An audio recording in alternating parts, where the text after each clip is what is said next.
LIFX is a smart light brand that has a massive inventory of smart bulbs, light strips, and just about anything that changes colors or lights up. We've posted a few videos about LIFX smart bulbs on this channel before, and every one of them seems to get a lot of negative attention. Comments from viewers mention problems setting up the device, connecting it to smart speakers like Alexa, and issues with the app. So I decided to try it for myself. So I'm really excited to install this and try to get it to connect with my two friends over here. A lot of the comments I've been seeing are issues with the app, connectivity with the smart speakers, and just general poor user friendliness. So I'm kind of excited to see if you guys are onto something. Let's lighten the mood and get started. LIFX has a huge catalog of lights, but the setup for any of their devices should be about the same, right? And honestly, they're really expensive for smart lights, so I can kind of see why people get so heated after spending all of that money and still having issues. Here, I have a BR30 LIFX smart bulb. Once it arrived, I was really excited to get it set up and see just how challenging it could be.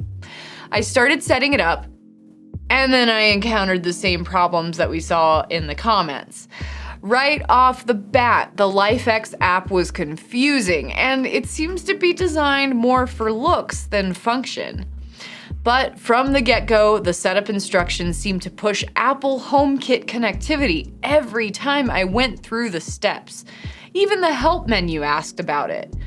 And each time I went through the setup menu, it asked for accessories without explaining what that meant.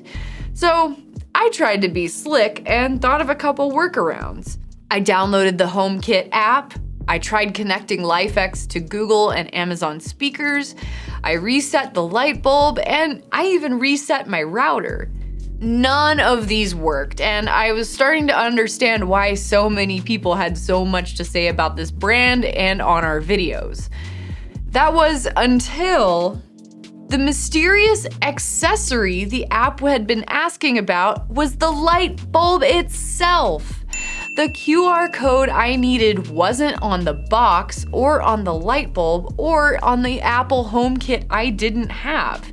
It was on the instructions.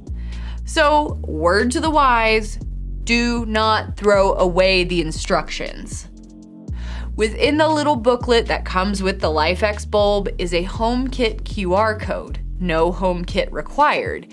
This is what you'll scan during setup to get your bulb to connect. With the LIFX bulb up and running, I connected them to my smart speakers next. To connect LIFX to your Amazon device, open the app. Then add device with the little plus sign. In my case, the smart speaker recognized the LIFX bulb was new and started the setup automatically. But I went ahead and took the long route.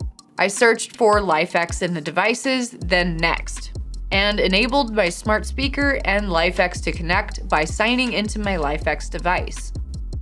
This process is similar for connecting smart home devices and then my smart speaker looked for the device and found it successfully. From there, I tried changing the light bulb color with just my voice. Set living room light to candlelight. Okay. From these quick tests, I found that you have to be really specific about what you want from Alexa. Be sure to call your light bulb the name it's labeled in the speaker's app and stick to really basic commands. Set living room light to white light. I don't know how to set living room to that setting. Next, I connected it to my Google Home. Adding the LIFX bulb to my Google Home worked like many other smart devices, and I was able to do it in just a couple minutes. In the Google Home app, add a new device and select Works with Google. Search for LIFX, then agree and link. It took a moment for the light icon to appear in the app, but once it did, I was able to control the LIFX bulb from the Google Home app and with my voice. But just like the Amazon speaker, controlling the LIFX bulb with Google Home and only your voice isn't really the best method. You've got to be really specific about your commands and make sure you're using the name that the Google Home app knows the light by. LifeX works with all three major smart home speakers: Google Home, Amazon Echo, and Apple HomeKit. But it also has a lot of cool stuff within its own ecosystem. While the LifeX app isn't the most intuitive, I managed to find a couple really cool features like scenes and schedules. Schedules and rules are pretty standard for smart bulbs like this one, so I won't spend too much time on that.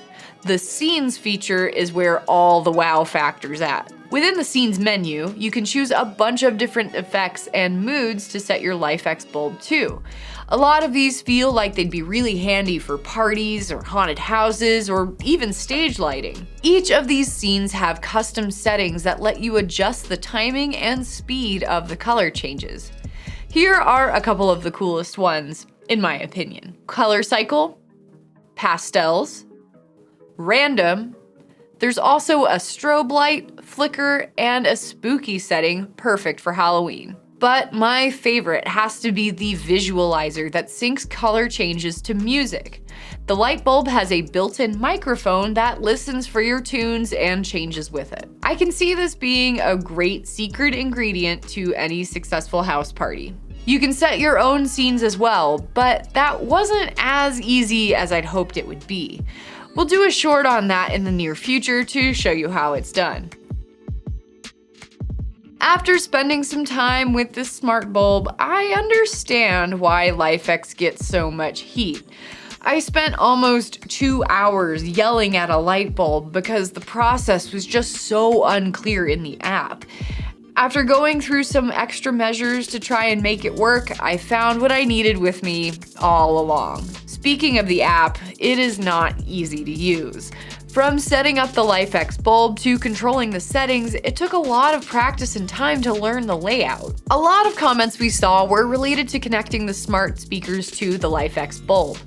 While I didn't have any trouble with my Amazon or Google speaker, I can see why people will have issues. Neither speaker can do much with the smart light beyond basic voice commands. After some patience and a quick break, I finally got the LifeX up and running. The smart bulb itself is super responsive to the app and really bright. I love the extra scenes and features for parties and events, but it's pretty high maintenance for an everyday smart light, at least for my preferences. So does LifeX deserve all this hate? I don't think so, at least not all of it. We will be doing more videos on smart lights like this one throughout the month, so be sure to subscribe and catch future shorts and videos on LifeX and other smart bulbs out there. And whatever you do, don't throw away the instructions. Hey, if you're part of the 10% of people who watched this far, or my parents, thanks for watching. Don't stop there though. We have a ton of other resources on safewise.com that you can check out. And if you like and subscribe, you'll get new videos from us every week. Thanks for watching and stay safe.